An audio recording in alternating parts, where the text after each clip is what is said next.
I said, please don't be too nice. These aren't people. These are animals. And I'll never forget the scene. It's not supposed to be a beautiful scene, but to me it was. So I came across a couple new attack ads going after Donald Trump. I'm going to show you these. I think one is good, one not so good, and also go into some of the polling right now of Trump versus Biden and where the race currently stands. So first up, here is a video, an attack ad from the Lincoln Project. This is essentially a group of Never Trumpers. This is a super PAC that is partly run by George Conway, Kellyanne Conway's husband. So I'm going to play this and give you my thoughts. Something's wrong with Donald Trump.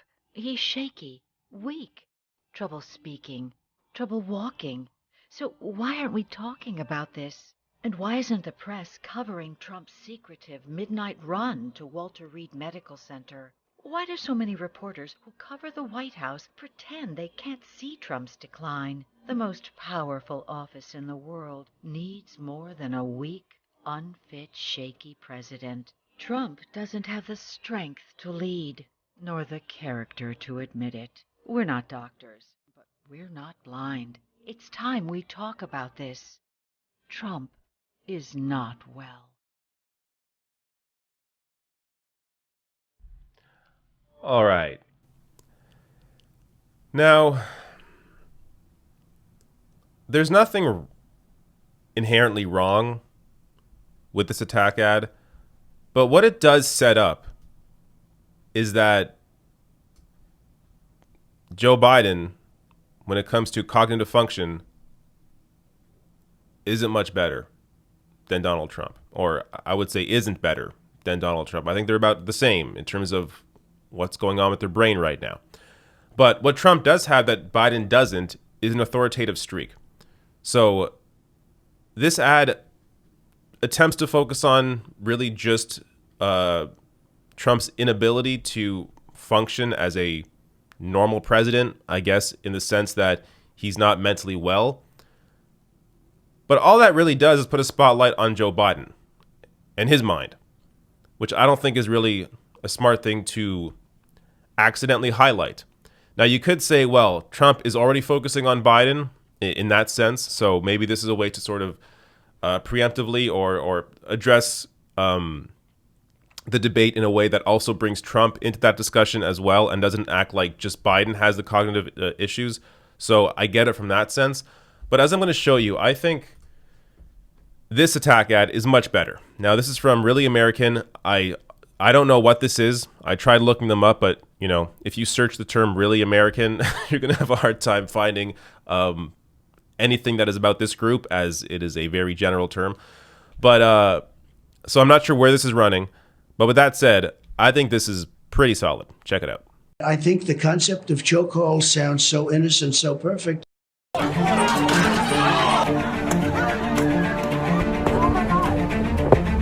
And when you see these thugs being thrown into the back of a paddy wagon, rough, I said, please don't be too nice. These aren't people. These are animals. And I'll never forget the scene. It's not supposed to be a beautiful scene, but to me it was. And it was like a knife cutting butter right through his mind.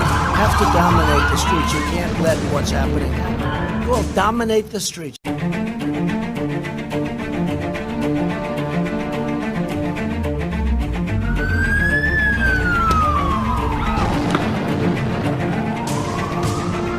I think the concept of chokehold sounds so innocent, so perfect.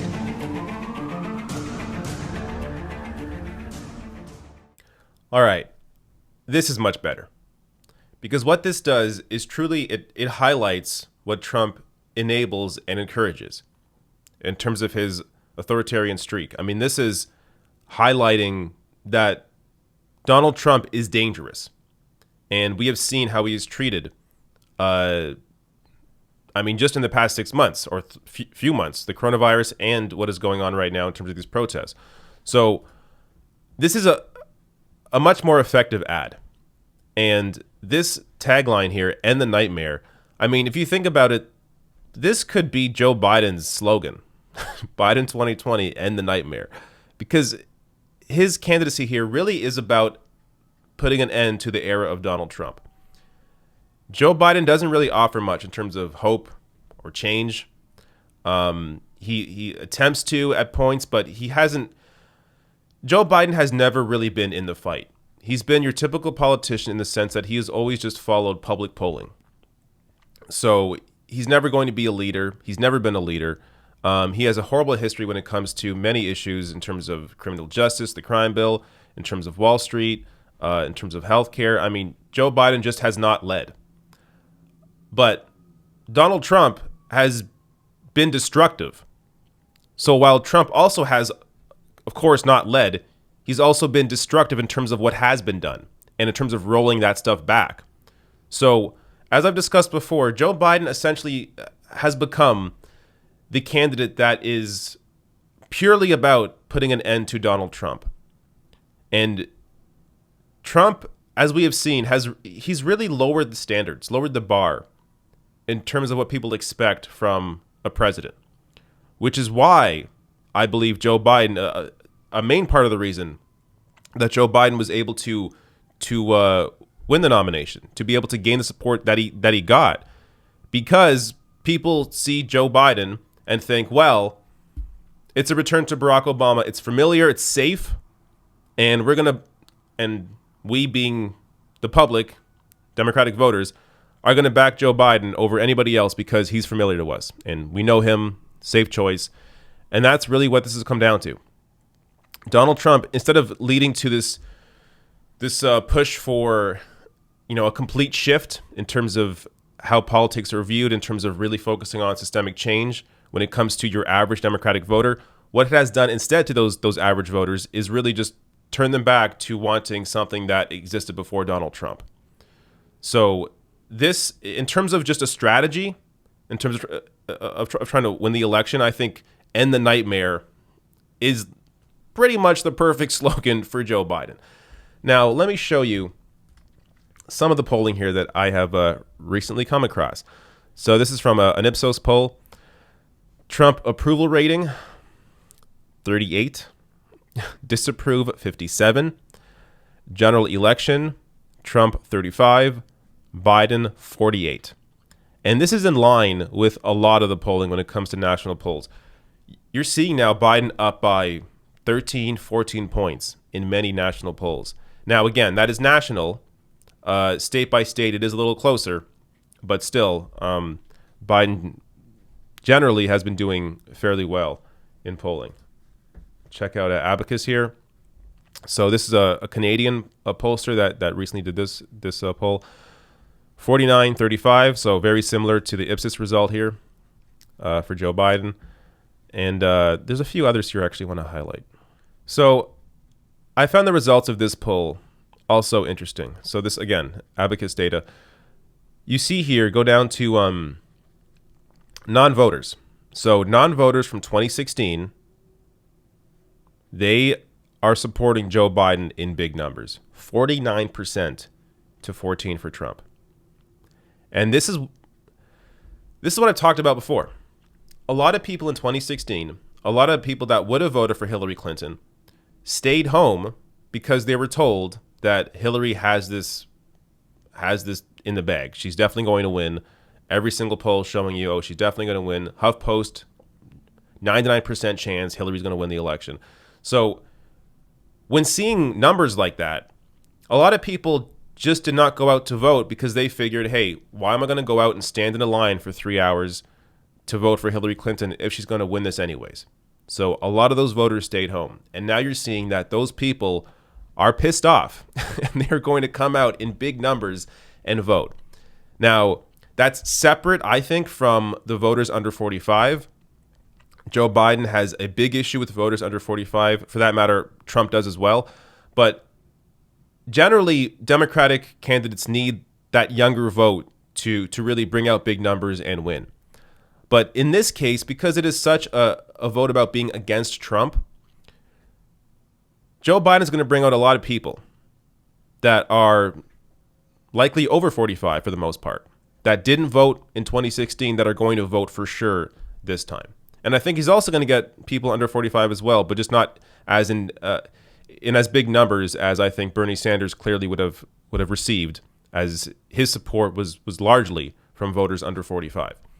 But this is what is really pushing Biden up there, is those people that didn't vote in 2016 that are intending to vote this time. And also, this I think is also important. Who will win the election? So back in 2016, the vast majority of voters thought Hillary Clinton was going to win the election. Again, because they were told by everybody, Hillary's going to win. This time, it's a lot closer. So people, by and large, still think Biden's going to win, 39% to 36%. But it's within a few points. And what this means is that people are more engaged in the vote, in actually going out to vote. So back in 2016, if you thought, as I was saying, if you thought Hillary was going to win for sure, there's less of a chance of Democratic voters coming out and actually voting because they just assume she's going to win. This time, there's no assumptions being made here. People think it's going to be a tough fight, meaning Democratic voters are more likely to come out and actually vote. Also, one last poll here. This is from Change Research. So this is state by state. So national, they have Biden up by 10 points, 51 to 41. And then you have Florida here. Biden leading in Florida, 50 to 43. Now, I have to say, I don't think Sanders, if he were the nominee, would be doing as well in Florida. Florida was a hard state for him.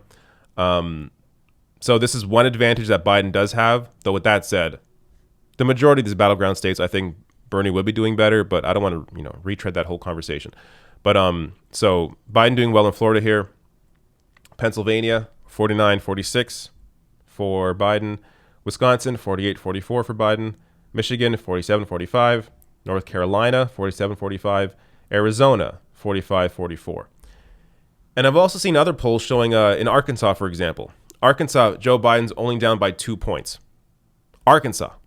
So if Biden has the ability to get that close right now, 5 months out from the election, some of these states that you thought definitely were deeply red Trump states, you are really seeing here this complete turnaround in terms of people wanted to come out to vote against Donald Trump.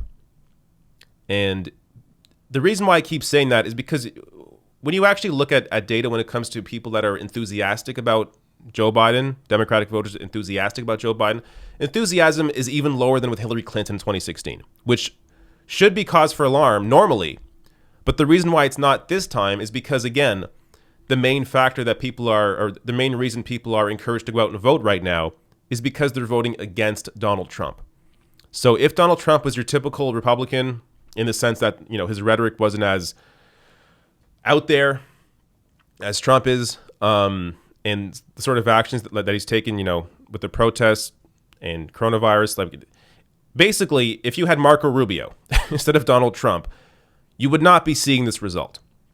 But you're seeing this result because this is the anti-Trump vote. So regardless of who the Democrat is, it could be Amy Klobuchar, it could have been Pete Buttigieg. I think you would still be seeing similar numbers simply because it is a vote against Donald Trump and not for the Democratic candidate. So if you combine all of this with, these ads, an ad like this, talking about end the nightmare, I think right now Joe Biden is in a pretty good place.